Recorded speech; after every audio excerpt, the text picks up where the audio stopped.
সৎ, দক্ষ, দেশপ্রেমিক, নৈতিকতা সম্পন্ন নেতৃত্ব তৈরির মাধ্যমে সুখী, সমৃদ্ধশালী, বসবাসযোগ্য কল্যাণ রাষ্ট্র প্রতিষ্ঠা করতে চায়, যেখানে মানুষের অধিকার প্রতিষ্ঠিত হবে, যেখানে দুর্নীতি হবে না, যেখানে অনিয়ম হবে না, যেখানে অবিচার হবে না, যেখানে বেইনসাফি হবে না, যেখানে বৈষম্য হবে না, যেখানে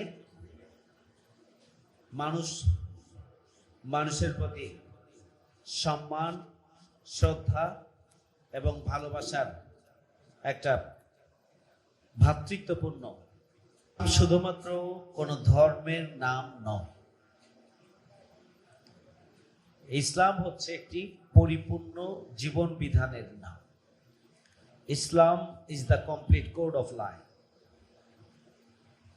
ইসলাম আল্লাহর কাছে গ্রহণযোগ্য একমাত্র জীবন বিধান।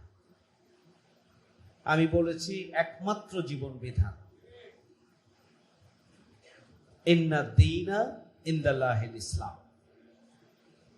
এটি পরিপূর্ণ এবং আল্লাহর পক্ষ থেকে আমাদের জন্য নিয়ামত, যেটি বিদায় হজের সময় আল্লাহ রাব্বুল আলামিন তার রাসূলের কাছে বলেছিলেন, আল ইয়াউমা আকমালতু লাকুম দীনাকুম ওয়া আতমামতু আলাইকুম নি'মাতি ওয়া রাদিতু লাকুমুল ইসলাম দীনা। ইসলামকে পরিপূর্ণ করে দিলাম এবং ইসলামকে তোমাদের জন্য নিয়ামত স্বরূপ দিলাম। ইসলাম পরিপূর্ণ জীবন বিধান এবং এটি আল্লাহর পক্ষ থেকে নিয়ামত। এটা কার বক্তব্য? এটি আল্লাহ রাব্বুল আলামিন বলেছেন। যদি ইসলাম পরিপূর্ণ হয় তাহলে ইসলামকে পরিপূর্ণরূপে মেনে চলার জন্যই আল্লাহ রাব্বুল আলামিন নির্দেশনা দিয়েছেন। যেহেতু ইসলাম পরিপূর্ণ, বলেছেন উদখুলু ফিস-সিলমি কাফা, পরিপূর্ণরূপে প্রবেশ করো ইসলামের মধ্যে। আফা তুমিনুনা বিবাদিল কিতাবি ওয়া তাকফুরুনা বিবাদ, তোমরা কি কোরআনের একটি অংশ পালন করবে আরেকটি করবে না? এটি আল্লাহর কাছে গ্রহণযোগ্য নয়। নামাজ, রোজা, হজ, যাকাত, এগুলো ইসলামের মৌলিক স্তম্ভ। কিন্তু ইসলাম একটা পরিপূর্ণ জীবন বিধান যদি হয় নাউজুবিল্লাহি মিন যালিক, এটা তো পরিপূর্ণ। যিনি ঈমানের দাবি করেন, যিনি আল্লাহর প্রতি বিশ্বাসের দাবি করেন, যিনি নিজেকে ভাবে পারিবারিক জীবনে ইসলাম পালন করতে হবে, ব্যবসায়, বাণিজ্যে, অর্থনীতিতে, রাজনীতিতে, সমাজনীতিতে, আপনার রাষ্ট্র পরিচালনায়, সমাজ পরিচালনায়, আন্তর্জাতিক বিশ্ব পরিচালনার ক্ষেত্রে আপনাকে ইসলামকে আপনাকে ধারণ করতে হবে এবং ইসলামকে অনুসরণ করতে হবে এবং ইসলামের নির্দেশনার আলোকেই আপনাকে তা বাস্তবায়ন করতে হবে। ব্যক্তিগত জীবনে নামাজ পড়বেন, রোজা রাখবেন, ব্যবসায়ী হালাল হারাম মানবেন না, এটি ইসলাম নয়। আপনি অন্যের অধিকার নষ্ট করবেন, এটি ইসলাম নয়। আপনি নামাজ পড়বেন, রোজা করবেন, অন্যের অধিকার নষ্ট করবেন, অন্যের আইল চেপে নিবেন, মাপে কম দিবেন, অন্যের জমি দখল করবেন, আপনি আপনার বংশের শক্তিকে কাজে লাগিয়ে অথবা আপনার আর্থিক শক্তিকে কাজে লাগিয়ে আপনি অন্যকে অপদস্থ করবেন, অন্যকে দৌড়ের মধ্যে রাখবেন, এটি হতে পারে না। কারণ প্রতিটি ক্ষেত্রেই তো আল্লাহর নির্দেশনা রয়েছে, আপনাকে সেই নির্দেশনা মেনে চলতে হবে। সেটির নাম হচ্ছে ইসলাম, সেটি আপনাকে মেনে চলতে হবে। এখন ব্যক্তিগত জীবনে আপনি 5 ওয়াক্ত নামাজ পড়েন আর ইসলাম বাদ দিয়ে অন্য কোনো জীবন বিধানের দিকে আপনি দৌড়ান, ছুটেন, ভূমিকা পালন করেন, সমর্থন করেন, ভোট দেন, সহযোগিতা করেন, আর্থিক সহযোগিতা করেন, মৌখিক সমর্থন দেন, মিছিলে যান, মিটিং এ যান, এদিকে একজন ইমানদারের কাজের সাথে সাংঘর্ষিক নয়?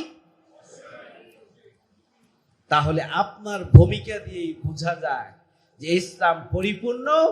এটা আপনার স্লোগানে, কিন্তু এটা আপনার ইমানে নয়, এটি আপনার বিশ্বাসে নয়।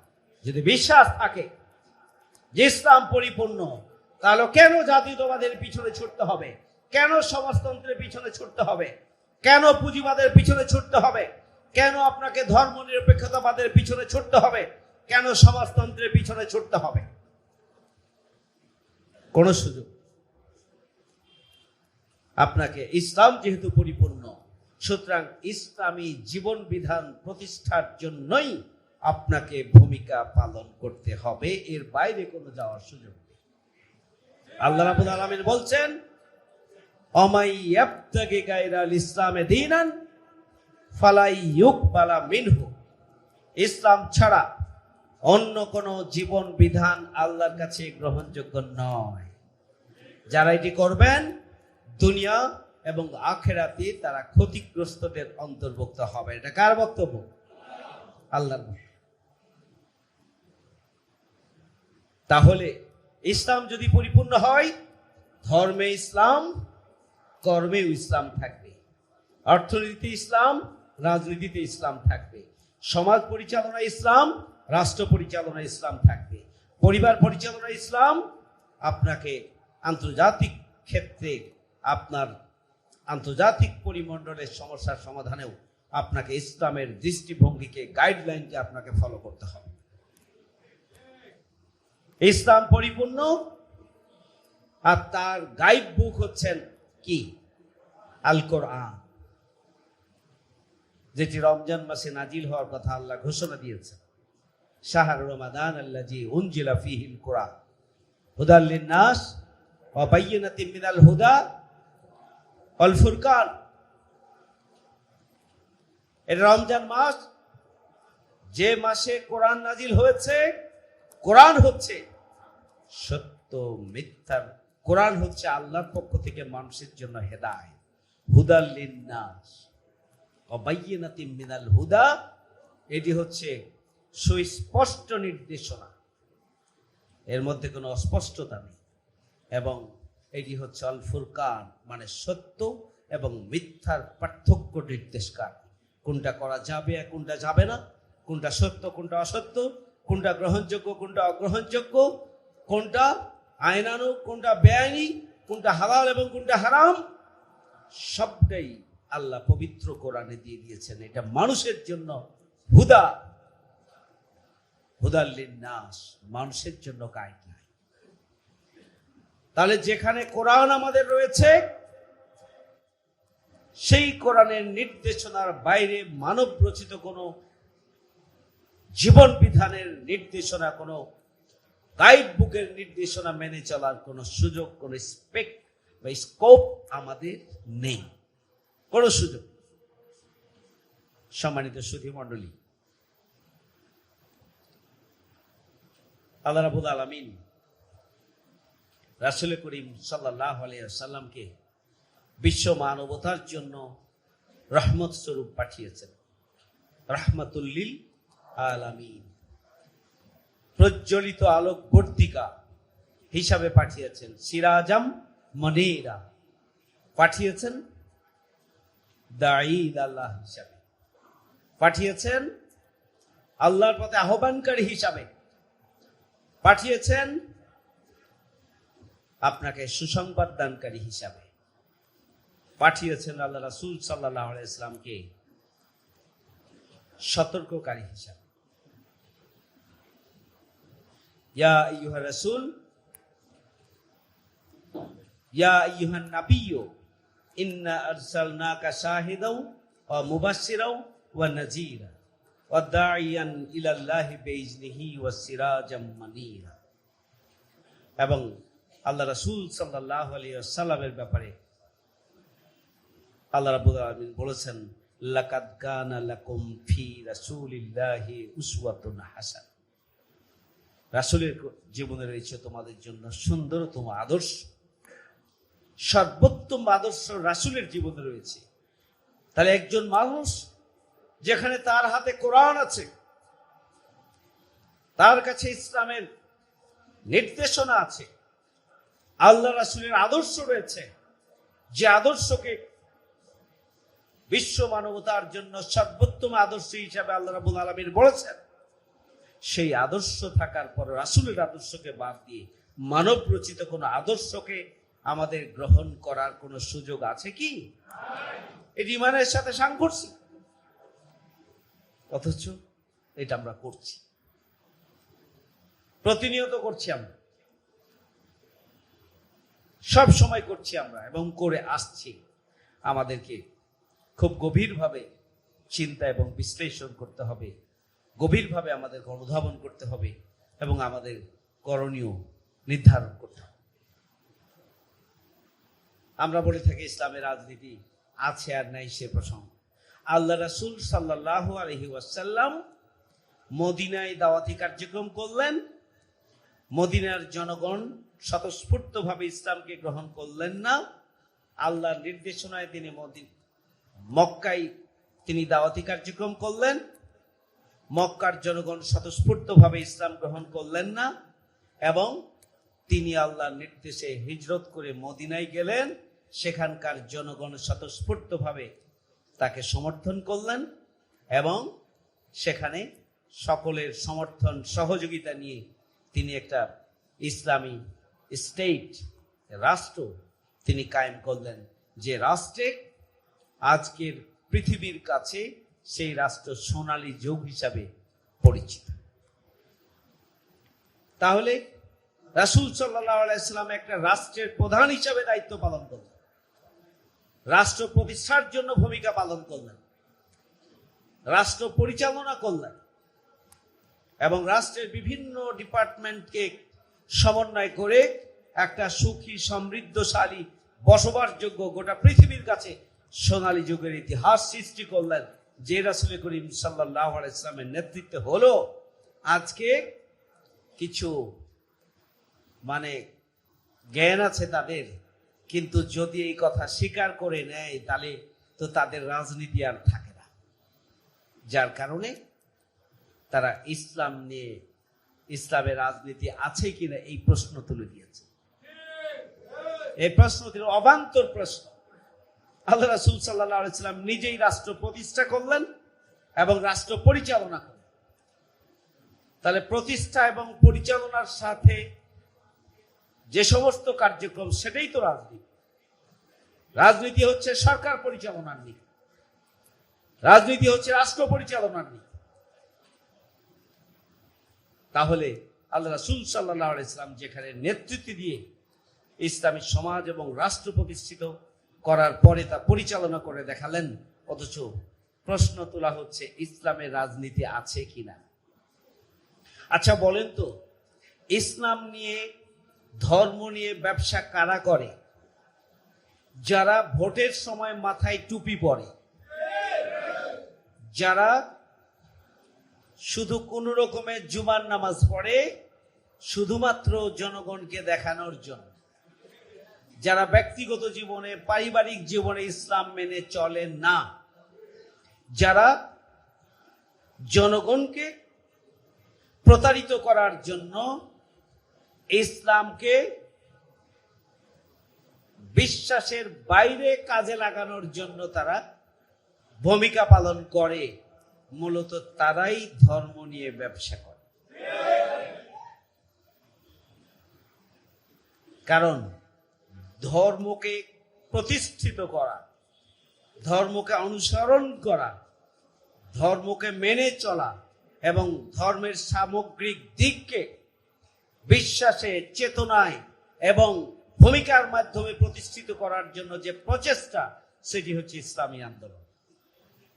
আর ইসলাম ধর্মকে বিজয়ী আদর্শ হিসেবে প্রতিষ্ঠা নয়, অন্য জীবন ব্যবস্থা প্রতিষ্ঠা করতে গিয়ে ধর্মপ্রাণ মুসলমানদেরকে প্রতারিত করার জন্য ধর্মকে যেখানে ব্যবহার করা হয়, সেটাই হচ্ছে ধর্ম নিয়ে ব্যবসা, সেটাই নিয়ে ধর্ম নিয়ে রাজনীতি।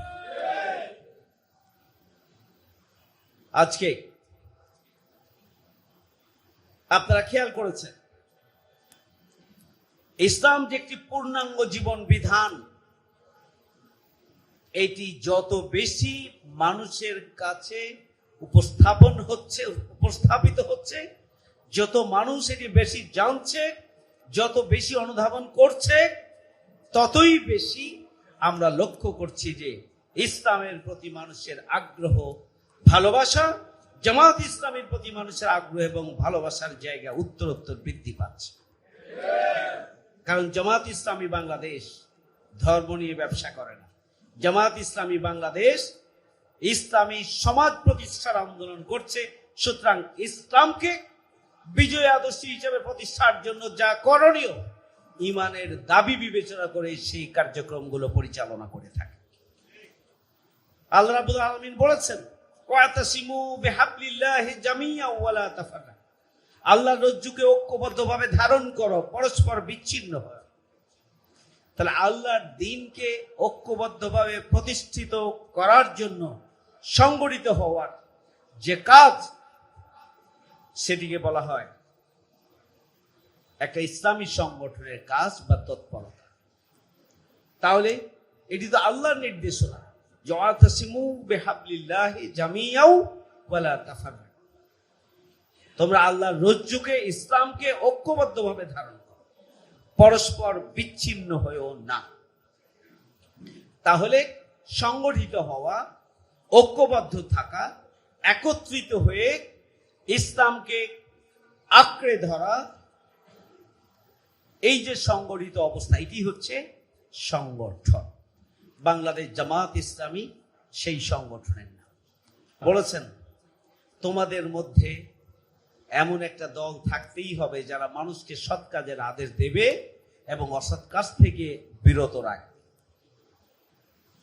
তাহলে তোমাদের মধ্যে এমন একটা দল থাকতে হবে যে দল মানুষকে সৎ কাজের আদেশ দেবে এবং অসৎ কাজ থেকে মানুষকে বিরত রাখবে। এটি হচ্ছে একটা ইসলামী সংগঠনের বৈশিষ্ট্য, সৎ কাজের আদেশ এবং অসৎ কাজ থেকে মানুষকে বিরত রাখা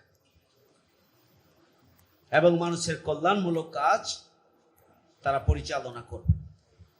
বাংলাদেশ জামাত ইসলামী সৎ কাজের আদেশ এবং অসৎ কাজ থেকে মানুষকে বিরত রাখার মধ্য দিয়ে একটা সুখী, সমৃদ্ধশালী, বসবাসযোগ্য কল্যাণ রাষ্ট্র প্রতিষ্ঠার জন্য কাজ করছে। আল্লাহ রাব্বুল আলামিন বলেছেন, আন আকিমুদ্দিন ওয়া লা তাতাফাররাকু ফি, আল্লাহর দ্বীনকে প্রতিষ্ঠিত করো, পরস্পর বিচ্ছিন্ন। তাহলে ঐক্যবদ্ধভাবে আল্লাহর দ্বীনকে প্রতিষ্ঠিত করার জন্য যে প্রচেষ্টা, সেটা হচ্ছে একামাতে দ্বীন। এবং একামাতে দ্বীনের কাজটিকে আল্লাহ রাব্বুল আলামিন আমাদের জন্য ফরজ করেছেন। আকিমুস সালাত যেমনি ফরজ, ওয়াতুজ যাকাত যেমনি ফরজ, ঠিক তেমনি ফরজ হচ্ছে আকিমুদ্দিন, দ্বীনকে প্রতিষ্ঠিত করো, পরস্পর বিচ্ছিন্ন হয়ে। দ্বীনকে প্রতিষ্ঠার জন্য যে প্রচেষ্টা, এই প্রচেষ্টাটাকে বলা হয় কি? ইসলামী আন্দোলন, যেখানে যেটা কোরআনিক ভাষা হচ্ছে জিহাদ ফি সাবিলিল্লাহ, আল্লাহর পথে সংগ্রাম করা, জিহাদ।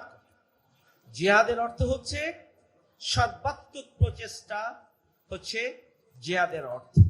জুহুদুন থেকে জিহাদ, এর অর্থ হচ্ছে সর্বাত্মক প্রচেষ্টা চালানো।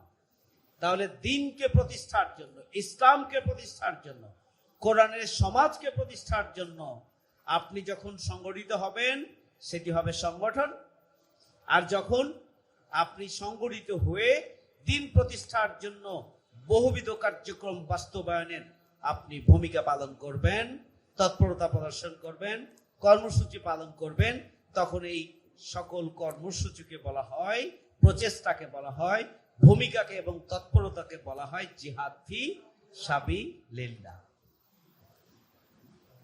জিহাদের অপব্যাখ্যা করা হয়, জিহাদের অপব্যাখ্যা করা হয়। এবং জিহাদ বলতে চূড়ান্ত যে নির্দেশনা, সেটা হচ্ছে সত্য এবং মিথ্যার লড়াইয়ের জন্য যে চূড়ান্ত লড়াই, সেটাকেই জিহাদ হিসাবে সামনে আনা হয়। অথচ দাওয়াতিল আল্লাহ থেকে শুরু করে কেতাল ফি সাবিলিল্লাহ পর্যন্ত পুরো কার্যক্রমই হচ্ছে জিহাদ ফি সাবিলিল্লাহ। মানুষকে আল্লাহর দিকে আহ্বান জানানো, এটা জিহাদ ফি সাবিলিল্লাহর কাজ। মানুষকে সংগঠিত করা, এটা জিহাদ ফি সাবিলিল্লাহর কাজ। দিনকে প্রতিষ্ঠার জন্য ভূমিকা পালন করা, এটা জিহাদ ফি সাবিলিল্লাহর কাজ। সত্যের সাক্ষ্য হিসাবে নিজেদেরকে মানুষের সামনে উপস্থাপন করা, এটি জিহাদ ফি সাবিলিল্লাহর কাজ। এবং প্রয়োজন হলে নিজের জীবনকে উৎসর্গ করা দ্বীনের জন্য, ইসলামের জন্য, কোরআনের সমাজ প্রতিষ্ঠার জন্য, এটি জিহাদ ফি সাবিলিল্লাহর কাজ। এবং জিহাদ ফি সাবিলিল্লাহর কাজ হচ্ছে কেতাল ফি সাবিলিল্লাহ, অর্থাৎ জিহাদ ফি সাবিলিল্লাহ একটা পার্ট হচ্ছে অন্যায়, অনাচার, অবিচারের বিরুদ্ধে যদি প্রয়োজন হয় আমাদেরকে রাজপথে নামা আন্দোলন সংগ্রামের চূড়ান্ত পরিণতিতে যদি অন্যায়ের মূলোৎপাটনের জন্য ভূমিকা পালন করতে লড়াই অবতীর্ণ হতে হয়, সেটিকে বলা হয়েছে কেতাল ফি সাবিলিল্লাহ। আমর বিল মারুফ নেহি আনিল মুনকার, সৎ কাজের আদেশ এবং অসৎ কাজ থেকে বিরত রাখা। অর্থাৎ ইসলামী রাষ্ট্র যদি প্রতিষ্ঠিত হয়ে যায়, তারপরও জিহাদ ফি সাবিলিল্লাহর কার্যক্রম থাকবে। সৎ কাজের আদেশ এবং অসৎ কাজ থেকে মানুষকে বিরত রাখার জন্য যে প্রচেষ্টা, সেটাও জিহাদ ফি সাবিলিল্লাহর অংশ। আমরা বাংলাদেশ জামায়াত ইসলামী জিহাদ ফি সাবিলিল্লাহর ব্যাপারে কোরআনের যে নির্দেশনা, একামাতে দ্বীনের ব্যাপারে কোরআনের যে নির্দেশনা, সেই নির্দেশনা বাস্তবায়নের জন্যই আমরা ইসলামী আন্দোলনের অংশ হিসাবে বাংলাদেশ জামায়াত ইসলামী আমরা সামিল হয়েছি। বাংলাদেশ জামায়াত ইসলামী কার্যক্রমের সাথে আমরা সক্রিয় রয়েছি এবং বাংলাদেশ জামায়াত ইসলামী যে লক্ষ্য এবং উদ্দেশ্য, তা বাস্তবায়নের জন্য আমরা চেষ্টা চালিয়ে যাচ্ছি।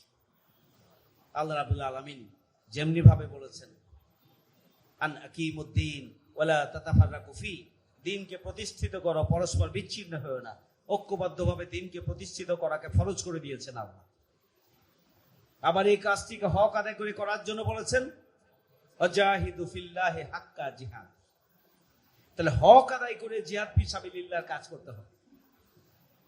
এই হকের সীমানা কি, সেটিও সূরা তাওবার 24 নম্বর আয়াতে আল্লাহ রাব্বুল আলামিন বলে দিয়েছেন, কুল ইন কানা আবাউকুম ওয়া আবনাউকুম ওয়া ইখওয়ানুকুম ওয়া আজওয়াজুকুম ওয়া আসিরাতুকুম ওয়া আমওয়ালুন ইকতারাকতুমুহা ওয়া তিজারাতুন তাকশাউনা কাসাদাহা ওয়া মাসাকিনা তারদাউনাহা আহাব্বা ইলাইকুম মিনাল্লাহি ওয়া রাসূলিহি ওয়া জিহাদিন ফি সাবিলিহি ফাতারাব্বাসু হাত্তা ইয়াতি আল্লাহু বিআমরিহি আল্লাহু লা ইয়াহদিল কাওমাল ফাসিক। খুবই চমৎকার নির্দেশনা এখানে। বলুন হে নবী, তোমার পিতা, তোমার সন্তান, তোমার ভাই, তোমার স্ত্রী, তোমার আত্মীয় স্বজন, 5 ধরনের সম্পর্কের কথা বলা হয়েছে। এর বাইরে আর কিছু থাকলো? আর 3 ধরনের সম্পদের কথা বলা হয়েছে। তোমাদের সঞ্চিত সম্পদ বা অর্জিত সম্পদ, তোমাদের সেই ব্যবসা বা জীবন ধারণের উপায় যা নিয়ে তোমরা তটস্থ থাকো, অস্থির থাকো, পেরেশান থাকো, তোমাদের সেই বাসস্থান যা তোমরা পছন্দ করো, এই সব কিছুর উপরে আল্লাহ, আল্লাহ রাসূল এবং জিহাদ ফি সাবিলিল্লাহ, আল্লাহর পথে লড়াই সংগ্রাম, ইসলামী আন্দোলনের কাজটিকে তোমরা যদি বেশি ভালো না বাসো, তাহলে আল্লাহ বলছেন ফাতারাব্বাসু হাত্তা ইয়াতি আল্লাহু বিআমরি, অপেক্ষা করো আল্লাহর আযাবের, আল্লাহর নির্দেশের। আল্লাহু লা ইয়াহদিল কাওমাল ফাসিকিন, আল্লাহ ফাসিকদেরকে হেদায়েত দান করেন না, অর্থাৎ প্রকারান্তরে তাদেরকে ফাসিক বলেছে। আল্লাহর প্রতি ভালোবাসা, রাসূলের প্রতি ভালোবাসা এবং জিহাদ ফি সাবিলিল্লাহর কাজটিকে সর্বাধিক ভালোবাসতে হবে সবকিছুর উপর। তাহলে জিহাদ ফি সাবিলিল্লাহর কাজটি শুধু ফরজ না, সব ফরজের বড় ফরজ, সব ফরজের বড় ফরজ। সবকিছুর উপরে জিহাদ ফি সাবিলিল্লাহর কাজটিকে অগ্রাধিকার দিতে হবে। নির্যাতিত নিপীড়িত মানুষের মুক্তির জন্য ইসলামী আন্দোলন করতে হবে।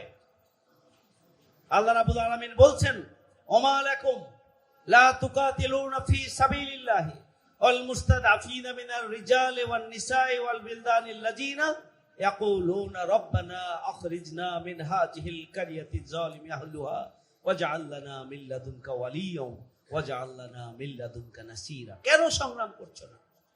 কেন আন্দোলন করছো না? অথচ নির্যাতিত আবাল বৃদ্ধ বনিতা আর্তনাদ করছে, হে খোদা আমাদেরকে অস্বস্তিকর পরিবেশ থেকে সরিয়ে নাও এবং আমাদের জন্য একজন পথ প্রদর্শক পাঠাও। এই আহ্বান নির্যাতিত নিপীড়িত মানুষের আর্তনাদের পরেও তোমরা কেন চুপ করে বসে আছো? এই বক্তব্যটি কার? আল্লাহ। এই বক্তব্য, এই দৃষ্টি আকর্ষণ, এটা কি আমাদের জন্য নয়? অবশ্যই কি আমাদের জন্য। তাহলে একজন সচেতন ইমানদার আল্লাহ বিশ্বাসী মানুষ ইসলামী আন্দোলন থেকে, ইসলামী সংগঠন থেকে, জিহাদ ফি সাবিলিল্লাহর কাছ থেকে নিজেকে আলাদা করতে পারে না, পারে না। সম্মানিত সুধী মণ্ডলী, ইসলামী আন্দোলন আমাদের ঈমানের দাবি, ইনসেপারেবল পার্ট, অপরিহার্য দাবি। যাকে ঈমান থেকে ইসলামী আন্দোলনকে আলাদা করার কোন সুযোগ, যে ঈমানের দাবি করবেন তাকে ইসলামী আন্দোলনের সাথে সম্পৃক্ত হয়ে ভূমিকা পালন করতে হবে। সম্মানিত উপস্থিতি, সম্মানিত সুধী মণ্ডলী, বাংলাদেশ জামাত ইসলামী ঈমানের সেই দাবি পূরণের জন্য বাংলাদেশ জামাত ইসলামী 4 দফা কর্মসূচি নিয়ে বাংলাদেশ জামাত ইসলামী কাজ করছে। আরেকটি কথা আপনাদের বলতে চাই, আল্লাহ রাসূল সাল্লাল্লাহু আলাইহি ওয়াসাল্লামকে যে আমরা বললাম, আল্লাহ রাব্বুল আলামিন বলেছেন যে আল্লাহ রাসূল হচ্ছেন তোমাদের জন্য সর্বোত্তম আদর্শ। লাকাদ কানা লাকুম ফি রাসূলিল্লাহি উসওয়াতুন হাসানাহ। রাসূল সাল্লাল্লাহু আলাইহি ওয়াসাল্লামকে কেন আল্লাহ পৃথিবীতে পাঠিয়েছিলেন সেটি আল্লাহ বলেছেন, লিউযহিরাহু আলা দ্বীনি কুল্লিহি, সমাজে প্রতিষ্ঠিত সমস্ত জীবন বিধানের উপরে ইসলামকে বিজয় আদর্শ হিসাবে প্রতিষ্ঠার জন্যই আল্লাহ রাসূল সাল্লাল্লাহু আলাইহি ওয়াসাল্লামকে আল্লাহ পৃথিবীতে পাঠিয়েছেন। তাহলে ইসলাম ছাড়া মানুষের মুক্তি সম্ভব নয়, কোরআন ছাড়া মানুষের মুক্তি সম্ভব নয়, ইসলামী সমাজ প্রতিষ্ঠা ছাড়া, কোরআনের সমাজ প্রতিষ্ঠিত করা ছাড়া মানুষের মুক্তি, শান্তি, স্বস্তি, স্বাধীনতা এবং দুর্নীতি মুক্ত, সন্ত্রাস মুক্ত, চাঁদাবাজ মুক্ত, বৈষম্যহীন, ইনসাফের, ন্যায় বিচারের বাংলাদেশ প্রতিষ্ঠা করা সম্ভব নয়। বাংলাদেশ জামাত ইসলামী তার প্রতিষ্ঠা লগ্ন থেকে 4 দফা কর্মসূচির ভিত্তিতে কাজ করছে। প্রথম দফা কাজ হচ্ছে দাওয়াতিল আল্লাহ, মানুষকে আল্লাহর দিকে আহ্বান জানানো। আমাদের 15 দিন ব্যাপী দাওয়াতি অভিযানের কার্যক্রম চলছে। আমরা সারা বছর জুড়েই দাওয়াতি কার্যক্রম করি, কারণ দাওয়াতটা এত গুরুত্বপূর্ণ। আল্লাহ রাব্বুল আলামিন বলছেন, কুল হাযিহিস সাবিলি আদউ ইলাল্লাহ, বলুন হে নবী এটাই আমার পথ যে আমি মানুষকে আল্লাহর দিকে আহ্বান জানাই। আল্লাহ রাব্বুল আলামিন আল্লাহ রাসূলকে বলছেন, ইয়া আইয়ুর রাসূল বাল্লিগ মা উনজিলা ইলাইকা মির রাব্বিক ফাইন লাম তাফআল ফামা বাল্লাগতা রিসালাত। হে রাসূল, তোমার প্রতি তোমার রবের পক্ষ থেকে যা নাজিল হয়েছে তা পৌঁছে দাও, যদি পৌঁছিয়ে না দাও তাহলে তুমি রিসালাতের দায়িত্ব পালন করলে না। তাহলে রিসালাতের প্রধান দাবি হচ্ছে যে তার প্রতি যা নাজিল হয়েছে তা তিনি পৌঁছে দিবেন। কার কাছে? মানুষের কাছে। সেই পৌঁছে দেওয়ার দায়িত্ব আল্লাহ রাসূল পালন করেছেন। আল্লাহ বলছেন, উদউ ইলা সাবিলি রাব্বিকা বিল হিকমাত ওয়াল মাউইজাতিল হাসানাহ, তোমরা মানুষকে আল্লাহর দিকে আহ্বান জানাও হিকমাত সহকারে, কৌশল সহকারে, বুদ্ধিমত্তার সাথে এবং উত্তম যুক্তিপূর্ণ কথা দ্বারা। আমরা মানুষকে আল্লাহর দিকে আহ্বান জানানোর কাজ করছি।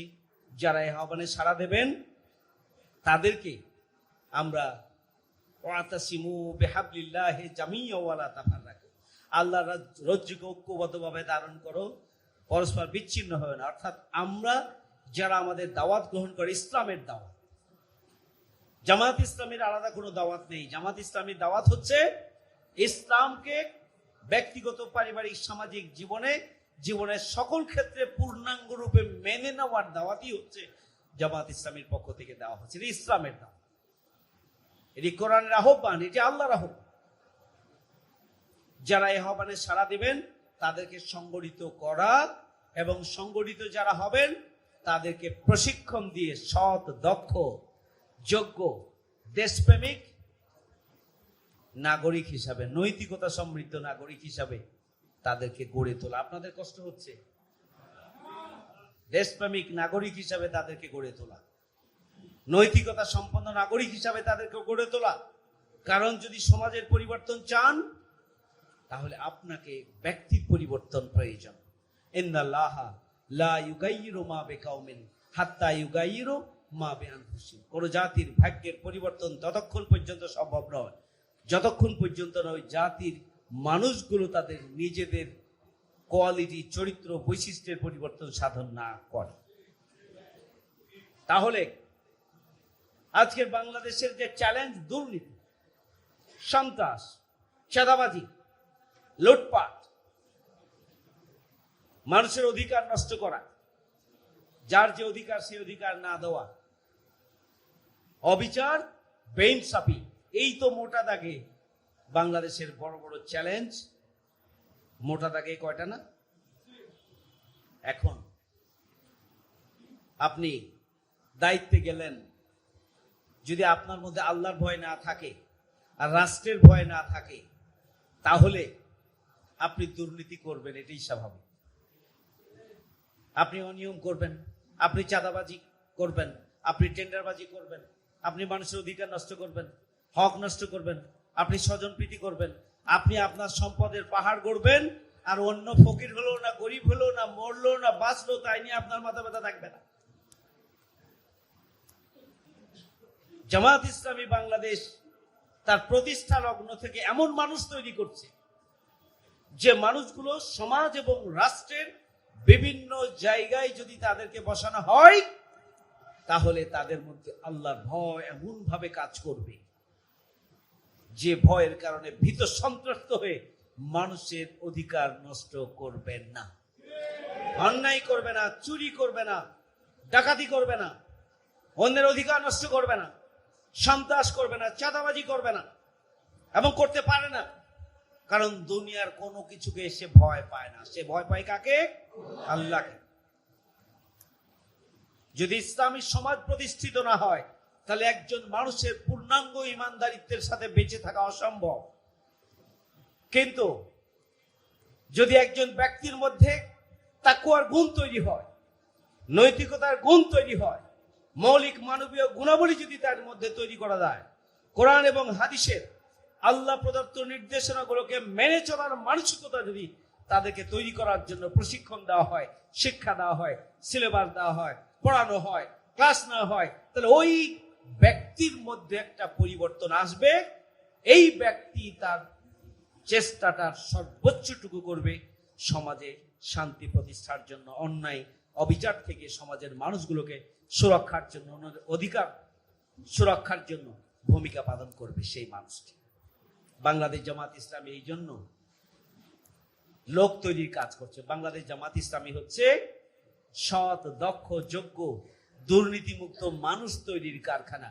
বাংলাদেশে আর কোন রাজনৈতিক দল কি আছে যারা বুকে হাত দিয়ে জনগণের সামনে বলতে পারবে আমি দুর্নীতি করব না, আমার কর্মীদের দুর্নীতি করতে দেব না, আমি সন্ত্রাস করব না, আমার কর্মীদের সন্ত্রাস করতে দেব না, আমি চাঁদাবাজি করব না, আমার কর্মীদের চাঁদাবাজি করতে দেব না, আমি অন্যের অধিকার নষ্ট করব না, আমার কর্মীদেরকে অথবা কোনো সন্ত্রাসীকে কারো অধিকার নষ্ট করতে দেব না,